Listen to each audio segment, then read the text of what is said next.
Hello everyone, good morning, good afternoon and good evening. मेरा नाम विश्वदीप है और आपका स्वागत करता हूं पीडब्ल्यू गेट वाला चैनल पे। आज जो हमारे गेस्ट हमारे साथ हैं, उनकी एक ऐसी रैंक आई है जो अगर क्रिकेट में आप स्कोर करोगे और वहीं रुक जाओगे तो बहुत बुरा लगेगा। बट अगर आप गेट में ये रैंक अचीव करते हो तो आपको बहुत बहुत अच्छा लगेगा। राम मोहन रेड्डी का स्वागत करेंगे। सबसे पहले कॉन्ग्रेचुलेट करिए आप सब लोग मेरे साथ इनका, क्योंकि इनकी ऑल इंडिया रैंक 99 आई है गेट कंप्यूटर साइंस 2026 में, जहां 2 लाख से ज्यादा एस्पिरेंट्स ने पार्टिसिपेट किया एग्जाम में। वेरी वेल, बहुत बहुत कॉन्ग्रेचुलेशंस पहले तो आपको राम मोहन, और बहुत बहुत स्वागत है इस इंटरव्यू में। हम स्वागत करते हैं आपका। आप थोड़ा सा अपना इंट्रोडक्शन पहले दीजिए हमारे व्यूअर्स को, ताकि उन्हें पता चले कि वो आज किन से मिलने वाले हैं। या नमस्कार। मेरा नाम राम मोहन रेड्डी है। मैं 2023 ग्रेजुएट हूँ एंड ये मेरा पहला अटेम्प्ट है कंप्यूटर साइंस में।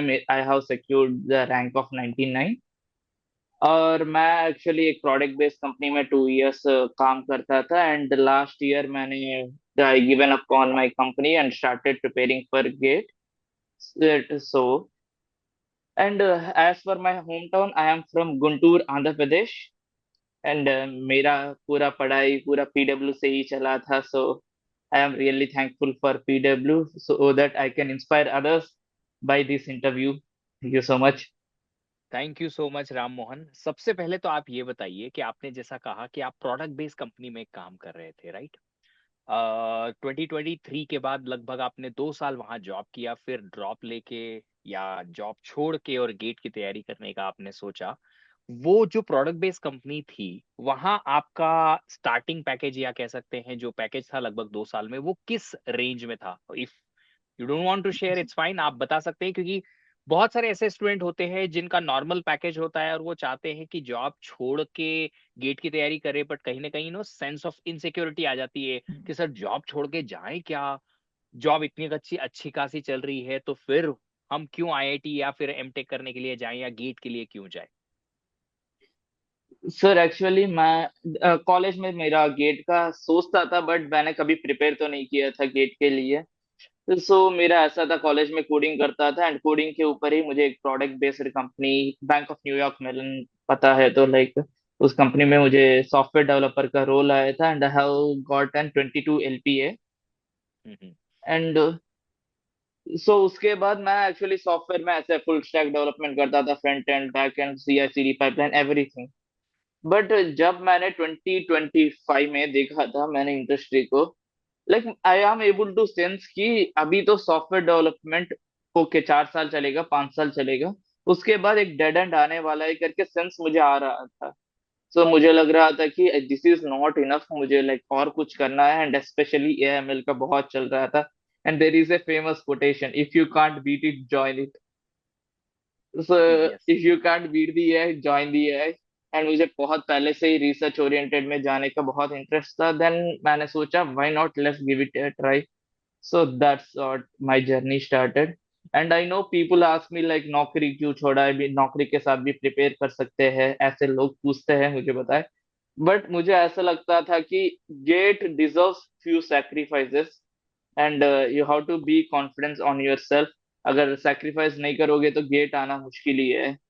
सो that was my motivation because तो देर जितने, में, या please please so continue. I know there are few people who like directly कर सकते हैं because but I know my weaknesses.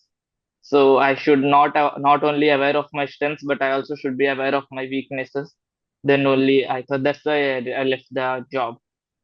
चलिए, तो कितने ही सारे स्टूडेंट्स इस बात को लेके परेशान हो जाएंगे कि यार 20-25 लाख की जॉब तो हम एमटेक के बाद सोच रहे हैं कि वही हमारा मेन एम है जिंदगी का, कि बस ये जॉब मिल जाए। और वैसी जॉब पाने के बाद आपने ये डिसीजन लिया। वैसे आपका डिसीजन बहुत बहुत अच्छा है, क्योंकि जिस तरीके से विजन जो है बड़े बड़े लोगों का जो इंडस्ट्री चला रहे हैं, बड़े बड़े सीईओज का, जो कि बड़ी बड़ी कंपनीज के सीईओ हैं, उनका भी विजन सेम ही चीज पे अलाइन करता है कि फ्यूचर रिसर्चर्स का है, जिनका रिसर्च नॉलेज है, जिनको डोमेन नॉलेज है, वो कुछ अच्छा कर पाएंगे इन नियर फ्यूचर। तो जो आपने सोचा है अभी अगले 2 साल में एमटेक करके, फिर जब आप आज से 5 साल बाद की अपने आप की जर्नी देखेंगे, definitely you will be proud of your self then to.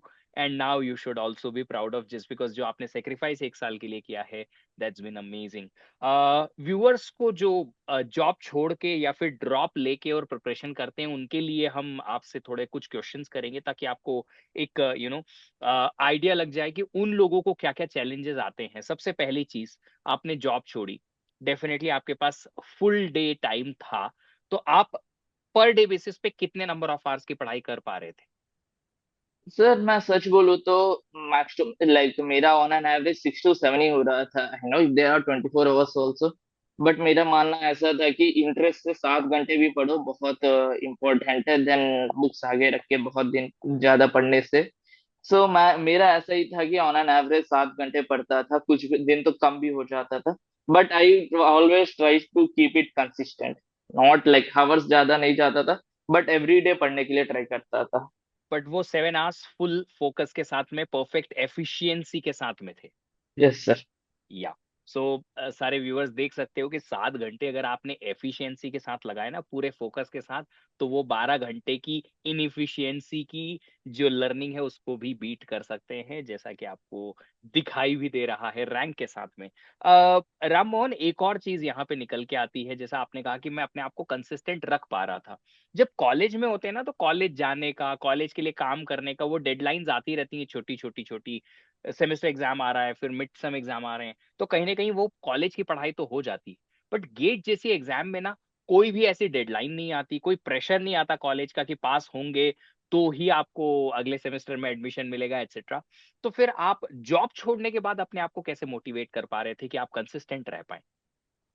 Sir simple thing हो गया था कि मैंने जॉब छोड़ना इस बिग स्टेप मैं इजीली ले पाया था, बट मेरी फैमिली थोड़ा स्टार्टिंग हेसिडेंट थी, then they supported, but my relatives are always saying like क्या पढ़ाई करोगे, जाओ अच्छा जॉब आएगा, अच्छा जॉब आ रहा है जाओ। So it was like I asked my parents this is my first and last chance, because if इस बार गेट नहीं निकला मैं फिर से जाऊंगा जॉब करूंगा। So this is my first and last chance, so मैंने पूरा इसके ऊपर ही रख दिया था। सो आई पूरी बट जान स्टिल लगा दी एकदम। Yes sir. यस। एंड उसके बाद भी थोड़ा बीच बीच में आता था, डिमोटिवेशन आता था, but I got really good friends, few people जो आई कैन टॉक रेगुलरली। कभी भी मैं डाउन होता हूँ तो दोस्तों आते हैं, घर आ जाते हैं, ऐसे ही चाय पीने जाते हैं, एंड उसके बाद फिर से पढ़ाई चालू कर लेते हैं।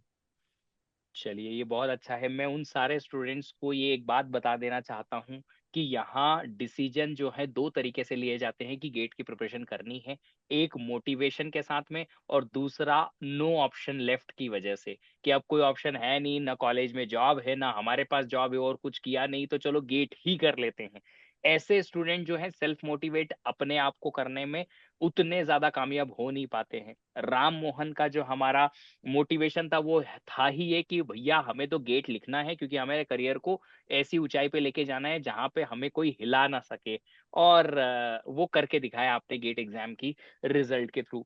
राम, एक और चीज यहाँ से निकल के आती है कि जब आप फुल टाइम पढ़ाई करते हैं तो सिलेबस कब कवर करना है, कब तक फिनिश कर लेना है, कितना रिवीजन करना है, इन पे बहुत सारे बच्चों के क्वेश्चंस आते हैं। आप अपनी जर्नी का थोड़ा हाईलाइट दीजिए कि आपने सिलेबस कितने टाइम में फिनिश कर लिया, और रिवीजन प्रैक्टिस के लिए, टेस्ट के लिए कितना समय आखिरी में रखा था? Yes sir, sure sir. So मेरा प्रिपरेशन स्टार्ट हुआ था जून के पास। सो जून मेरा जून जुलाई अगस्त सितंबर अक्टूबर, ये 5 महीने मुझे सिलेबस खत्म करने में लग गए थे। मैं बीच बीच में रिवीजन करता था जो ऑलरेडी पढ़ाई किया था उसका, बिकॉज मेरा बीच में इसरो एग्जाम भी दिया था, तो उसके लिए बीच बीच में थोड़ा बहुत रिवीजन करता था। बट मेइनली मेरा अक्टूबर तक फोकस था कि मुझे किसी भी तरह, मैं उस समय तक नहीं देखता था कि ये टॉपिक गेट के लिए इंपॉर्टेंट है नहीं, ये आप कुछ भी पढ़ाते थे क्लासेस में सब कुछ पढ़ता था इररेस्पेक्टिव ऑफ इम्पोर्टेंस, बस समझने में ही मैं उसके ऊपर रखता था। एंड देन नवंबर केम, तब तब मैं नवंबर तक एक्चुअली पीवाईक्यूज नहीं किया, because the reason is PYQs are really important. मैं पहले ही कर देता तो मेरा वीकनेसेस मुझे पता नहीं चलते। सो मैंने नवंबर तक होल्ड करके रखा था पीवाईक्यूज को, एंड नवंबर को मैंने किया था। सो मेरा 50 to 60% ही हो पा रहे थे पीवाईक्यूज तभी भी, बट मैंने सभी सर्किल किया है। जो जो भी मैंने मिस्टेक किया है वो फिर से रिवाइज कर रहा था, रिवाइज कर रहा था। एंड दिसंबर जनवरी मैंने मॉक देना चालू किया है। रिवीजन मॉक हर दिन, लाइक एक सब्जेक्ट लेता था उस, मतलब आज मैंने टेस्ट दे दिया था, 5 6 टॉपिक्स मुझे वीक दिखे थे, वो टॉपिक्स को मैं रिवाइज करता था, एंड आई मेक श्योर कि वो वाला टॉपिक से फिर से क्वेश्चन आए, I won't miss it. In that way मैंने लास्ट 2 मंथ थोड़ा ग्राइंड किया, and that is my journey sir, basically that's it. आपने टेस्ट लिखना कब से स्टार्ट किया था? इन दिसंबर के मिडिल से सर। मिडिल से। और जब आपने फुल लेंथ मॉक टेस्ट लिखा था सबसे पहला, आपको याद है कितने मार्क्स आए थे आपके? It was 52 marks sir. 52। और यस सर। उसके बाद मैक्सिमम कितने तक पहुंच गए थे? मेरा लाइक लास्ट आते आते तक कुछ टेस्ट में 80 भी क्रॉस कर रहे थे सर। 80 भी क्रॉस किया। चलिए, यस सर। व्यूअर्स को मैं यहाँ दो पॉइंट नोट कराने को बोल रहा हूँ। पहला पॉइंट ये है कि अगर आप पीवाईक्यू पहली बार सॉल्व करते हैं, 60% पीवाईक्यू की अगर एक्यूरेसी आती है ना, तो भी आप टॉप 100 में आ सकते हैं, क्योंकि वहां लर्निंग इंपॉर्टेंट है। आप पीवाईक्यू जो सॉल्व कर पा रहे हो बहुत अच्छी बात है, जो नहीं कर पा रहे हो, जैसा कि राम मोहन ने कहा, कि आप गलतियों को समझो कि आपने क्या गलती की है, और अगर ऐसा क्वेश्चन दोबारा आया ना तो मैं उड़ा दूंगा। बस वो कॉन्फिडेंस आपका होना चाहिए कि दूसरी बार सेम गलती हम ना करें। अगर आप इतना याद रख सकते हैं तो फिर आपकी जर्नी जो है बहुत स्मूथ होने वाली है। दूसरी चीज, शुरुआत आप करते हैं हमेशा कम मार्क्स से ही करते हैं, टेस्ट धीरे धीरे करके अगेन इंप्रूव करते जाते हैं, और फिर फाइनली आपके मार्क्स जो है इंप्रूव होते हैं और फाइनल रिजल्ट भी अच्छा आता है। अपने आप को थोड़ा समय देना है। चलिए राम, अगर जैसे कोई कॉलेज वाला बच्चा है, अभी अगर प्रिपरेशन स्टार्ट कर रहा है, लेट्स से मार्च एंड से अप्रैल फर्स्ट से, तो उसको ऑफ कोर्स आपके जितना फोकस्ड 7-8 आवर्स नहीं मिल पाएंगे डेली बेसिस पे, मे बी 5-6 आवर्स मिल पाएंगे। तो क्या उन्हें सिलेबस कवर करने के लिए कितना समय यहाँ से लेना चाहिए? सर मैं तो बेसिकली बताता हूँ सिलेबस। एक्चुअली सिलेबस को तो मैं इनिशियली रश नहीं करने के लिए बोलूंगा, बिकॉज बिकॉज मैं कुछ लोगों को देखा था, मैं कुछ लोगों को सजेस्ट करता था जल्दी करो, तो वो ऐसे करते थे कि ये वाला टॉपिक इंपॉर्टेंट नहीं है तो मैं उसे उड़ा देता हूँ और सिलेबस को खत्म करने में लगा पड़ा रहता हूँ। सो मैं तो बोलता हूँ कि 6 month is a good enough time. 6 to 7 months, अगर दिन में 6 घंटे ही दे पा रहे हो तो 6 to 7 months is a good enough time. At least अक्टूबर तक तो खत्म कर लो, अक्टूबर तक तो खत्म कर लो। Because revision need time last 3 महीने, बिकॉज हम जितना पढ़ाई करते थे सीखते हैं उतना मोटिवेशन रिवीजन के टाइम नहीं रहता है, because like we are repeating and grinding, demotivation आता रहता है मार्क्स देख के। सो लास्ट 3 महीने तो इम्पोर्टेंट होते हैं, सो 3 महीने रख के बाकी पूरा तो सिलेबस खत्म करने के लिए कॉन्सेंट्रेट करने के लिए बोलूंगा मैं। चलिए, तो आप सब लोग हमारी तो सुनते ही सुनते हैं, टॉपर्स की भी सुन लीजिए, और आप कोशिश करिए कम से कम आखिरी के 3 महीने जो हैं अपने आप के लिए रखें रिवीजन, प्रैक्टिस और टेस्ट के लिए, ताकि इनफ समय मिल पाए सब कुछ रिवाइज करने में, सब कुछ प्रैक्टिस करने में, और फिर इनफ टाइम मिल जाए हमें आखिरी में टेस्ट के मार्क्स को इम्प्रूव करने में। राम मोहन, एक क्वेश्चन और यहाँ से निकल के आता है, जो कि है आपकी प्रिपरेशन की स्ट्रैटेजी। बच्चे शुरुआत में स्ट्रैटेजी बनाते हैं, फिर लेटर ऑन उसको अगर फॉलो नहीं कर पाते या डेली शेड्यूल फॉलो नहीं कर पाते तो बहुत परेशान हो जाते हैं कि सर हमने इतना सोचा था हम नहीं कर पा रहे हैं, इतना सोचा था हम नहीं कर पा रहे हैं। आपका ओवरऑल स्ट्रेटेजी किस टाइप का था? डेली बेसिस पे क्या आपके जो टारगेट्स होते थे वो अचीव हो पाते थे या नहीं हो पाते थे? सर मेरा बेसिकली ये है कि मैं दिन को 4 सेक्शंस में डिवाइड करता हूँ। लाइक अर्ली मॉर्निंग 7 बजे से 10 बजे तक एक सेशन है, 11 बजे से 1 बजे तक एक सेक्शन है, 5 बजे से 8 बजे 8-9 तक एक सेशन है, 10 बजे से 12 बजे तक एक सेशन है। मैं इन 4 सेशंस में आई विल टेक केयर कि एटलीस्ट 2 सेशंस मैं इंटरेस्ट से पढूं। कुछ भी हो जाए, आज मॉर्निंग का सेशन वेस्ट हो गया, इसके बाद वाला तो मैं कुछ भी करके वेस्ट तो नहीं करूंगा। सो मैं आई विल टेक केयर कि एटलीस्ट 4 में 2 तो 100% एफिशिएंट हो। बाकी दो आई विल ट्राई कि अगर इंटरेस्ट नहीं आया तो कुछ क्वेश्चंस करने के लिए देखता हूँ। नहीं तो आपके लाइक ये वीडियोस आते रहते हैं, स्ट्रैटेजी प्लानिंग वीडियोस, रात को आप जनरली निकालते हो, सो वो वाले वीडियोस के लिए टाइम देता हूँ। But mainly I will take care कि 100% 6 to 7 आवर्स तो देना ही चाहिए, वैसे प्रिपेयर करता हूँ। एंड कभी कभी लगता है, मैंने भी सोचता था कि पहले 3 महीने में सिलेबस खत्म कर दूंगा, ऐसे सोचता था। But we know that doesn't happen, motivation down होता ही जाता है। बट इससे हम डीमोटिवेट नहीं होना चाहिए, फिर से पिकअप करना है, फिर से जाओ। आज बिल्कुल वेस्ट हो गया, कल चलो 8 घंटे पढ़ते हैं, 7 के प्लेस में 8 घंटे पढ़ते हैं, एंड पिकअप करो, जाओ। लाइक इस ड्रैग को आगे मत ले जाना, ब्रेक इट। बस that will be my thing sir. चलिए, तो काफी सारे स्टूडेंट्स जो है ना, यहाँ डिस्ट्रैक्शन बहुत होता है। मतलब ऑनलाइन की दुनिया में ऐसा है कि अगर स्टूडेंट सामने नहीं बैठा है तो हम उन्हें रोक नहीं सकते कि आप क्लासरूम में ही ऑल टाइम लिसन करो। अगर कुछ रिकॉर्डेड वीडियोस वगैरह देखते हैं बच्चे तो वहां भी एक डिस्ट्रैक्शन आता है कि बीच में कहीं नोटिफिकेशन आ गया, कहीं यूट्यूब वीडियो खोलने लग गए, या कुछ कुछ कुछ कुछ चलता ही रहता है। तो वो डिस्ट्रैक्शन जो है वो कैसे आप दूर करते थे, या आपको भी होता था, कैसे उसे अवॉइड करते थे? Yes sir. Sir This is my one of the most important step in my preparation because when I started, मैं जब चालू किया था मैं 3 घंटे वीडियो बैठ नहीं पाता था, 2 घंटे 3 घंटे वीडियो कंटिन्यूअसली, बिकॉज मेरा दिमाग ही शॉर्ट्स के लिए एडिक्ट हो चुका था। तो 30 सेकंड 40 सेकंड में डिस्ट्रैक्ट हो जाता था। तो मैंने सबसे पहले ये इंस्टाग्राम को मैंने कंप्लीटली अवॉइड कर दिया है एंड यूट्यूब में शॉर्ट्स देखना बंद कर दिया। मैं कुछ भी कंटेंट, मैं बोर हो गया हूँ, long form videos content like देखना चालू कर दिया था, सो दैट मेरा अटेंशन स्पैन बढ़ा रहे। मे बी अगर सब कुछ एफिशिएंट ही नहीं है, बट एटलीस्ट मैं कुछ भी फन देखूं भी 15-20 मिनट्स का देखता था। डूम स्क्रॉलिंग में नहीं गिरता था, बिकॉज ऐसा होता है डूम स्क्रॉलिंग, मैं पढ़ाई कर रहा हूँ, लाइक हर लेक्चर में थोड़ा लाइक सॉफ्ट स्पॉट आता है और हाई स्पॉट आता है। हाई स्पॉट तो चलो चले जाता है, सॉफ्ट स्पॉट में ऐसा हो जाता है चलो क्लास तो चल रही है, 2 मिनट रील्स देख लेते हैं पैरेलली करके लगता है। सो इसकी वजह से पूरा कॉन्सेंट्रेशन बिगड़ जाता है। So always avoid short form of content, because मैं तो नहीं बोल पाऊंगा पूरा कंटेंट अवॉइड करो, बिकॉज दैट्स इम्पॉसिबल। तो मैं बोलता हूँ कि short form of content avoid करना, ज्यादा मेडिटेशन करना, because meditation will help you a lot. It's okay to be bored, लोग ऐसे बैठे रहते हैं थोड़ी देर, इट्स ओके, कुछ स्क्रॉल करने की जरूरत नहीं है, थोड़ी देर बैठे रहो, बोर हो रहे तो it's okay, I would say. And most important thing is like, ये फोन में बहुत सारे एप्स आ रहे हैं आजकल जो हमारे डिस्ट्रैक्शंस को कम करें, नोटिफिकेशंस को नहीं दिखाएंगे until and unless it's important. ऐसे एप्स आ रहे हैं, अच्छे अच्छे एप्स, यूज देम। नहीं तो फोन बगल रूम में रख के छोड़ देना 3 घंटे के लिए, इट्स ओके, मम्मी पापा है वो लोग बताएंगे कुछ इंपॉर्टेंट कॉल आए तो, नहीं तो छोड़ देना उधर। ऐसे करोगे तो you would be like motivating yourself. And अगर this is not an much process also, 2 महीने आदत हो गई तो उसके बाद, अभी मेरा गेट का एग्जाम खत्म हो गया, फिर भी मैंने अभी तक इंस्टाग्राम नहीं खोला, बिंग सिंपल बिजनेस आदत ही चली गई है। सो दैट्स हमारा नॉट एक हार्ड इनिशियली। मेरा मेरा एक पर्सनल फॉलोअर कम हुआ है, but I am happy with that, क्योंकि मुझे एक रैंकर मिला है, वो ज्यादा इंपॉर्टेंट है मेरे लिए। So that's totally fine. Ram, आपने बहुत अच्छे अच्छे पॉइंट्स बताए जो कि प्रैक्टिकल भी हैं, फॉलो करने लायक भी हैं, और स्टूडेंट्स अगर इन चीजों को सीख पाए और उनको फॉलो कर पाए तो definitely they will be having their names on the leader board next year like you did this year. एक लास्ट क्वेश्चन, अगर आप किसी से आप किसी अपकमिंग एस्पिरेंट्स को देना चाहें कोई एडवाइस या कोई मोटिवेशन, तो वो क्या होगी? सर मेरा सबसे पहला मोटिवेशन होगा, बिकॉज इस बार मेरा ऐसे हुआ था कि I lost 6 marks by silly mistakes. Like कितना सिंपल है, आपके सब्जेक्ट में ही वायर वाला क्वेश्चन है ना sir, read after right, right after read. मैंने इतना ऐसे देखा है कि रीड आफ्टर राइट मतलब राइट पहले होना चाहिए, मैंने जल्दी में read after right, read and right जैसा देख लिया था। तो सिली मिस्टेक्स विल हैपन। तो ऐसे प्रिपेयर करना कि 5 मार्क्स 6 मार्क्स तो सिली मिस्टेक जाना ही चाहिए।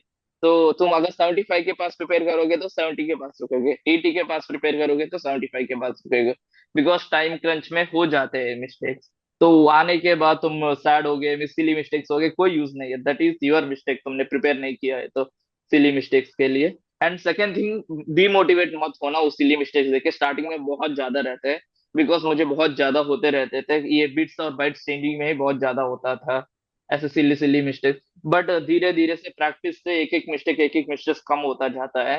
एंड मोस्ट इम्पोर्टेंटली, बीच बीच में लाइक सैड डिप्रेशन लाइक ऐसे आते हैं कि is it even worth it वाले क्वेश्चंस भी आते रहते हैं। तो ऐसे देख, लाइक ऐसे डिमोटिवेट हो जाते हैं, हम इतना स्ट्रगल कर रहे हैं, रैंक आएगा या नहीं, ये सभी क्वेश्चंस आते रहते हैं। इस क्वेश्चन से कितना दूर रह पाए उतना बेटर होगा, because this will kill your time in preparation. Because mood चला जाता है ऐसे क्वेश्चंस आने से, रात को नींद नहीं आती है, उसके वजह से पूरा दिन डिस्टर्ब हो जाता है। सो दीज क्वेश्चन से कितना हो पाए उतना दूर रहने के लिए ट्राई करना, थिंकिंग कंटिन्यूअस थिंकिंग लूप में मत जाना, I would say.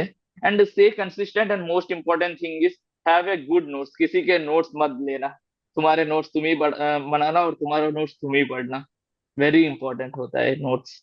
Yes sir. चलिए, तो इतनी सारी एडवाइसेस और इतनी अच्छी अच्छी आप सब लोगों को स्ट्रेटजीज जो हमारे रैंकर से आप लोगों को पता चली है, बस फॉलो करो। और जो जो गलतियां राम मोहन ने आप लोगों को बताई हैं उन्हें अवॉइड करो। और कहीं ना कहीं आप सब लोग भी बैठे होंगे इसी तरीके से एक चेयर पे हमारे सामने as a ranker next year, और आपका इंटरव्यू हम लेते हुए नेक्स्ट ईयर डेफिनेटली बहुत प्राउड फील करेंगे। राम मोहन, एक बार फिर से आपको बहुत बहुत कॉन्ग्रेचुलेशन, जिस तरीके से आपने इस टफ कंपटीशन में अपनी हाई पेइंग जॉब छोड़ के भी अपने आप को मोटिवेट रखा मोटिवेटेड रखने के बावजूद भी अपने आप को बहुत ज्यादा इंस्पायर करा अंदर से, ताकि आप ये इतना अच्छा परफॉर्मेंस जो है अपने आप से निकाल पाएं और फ्यूचर अपना जो है सिक्योर कर पाएं। आपको अपने अपकमिंग सारे और माइलस्टोन ऐसे जितने भी आप अचीव करेंगे उनके लिए पहले से ही बहुत बहुत बधाइयां और बहुत बहुत शुभकामनाएं। और बेस्ट विशेस हमारी तरफ से, पीडब्ल्यू की तरफ से, कि आप जितना ज्यादा से ज्यादा अच्छा कर पाए वो आगे की तरफ अच्छे से करते रहें। Thank you once again for giving us time and have a great day. Thank you, sir. Thank you so much, especially for the PW team, like you, Abhishek sir, and everyone. Like you have been a great part of my life. I was really happy meeting you guys in the felicitation also. It was a really great experience, and all the best to all my fellow aspirants. Like all the best. I hope also you also get under 100 rank in the next year exam. Thank you so much, sir. Thank you so much. Thank you.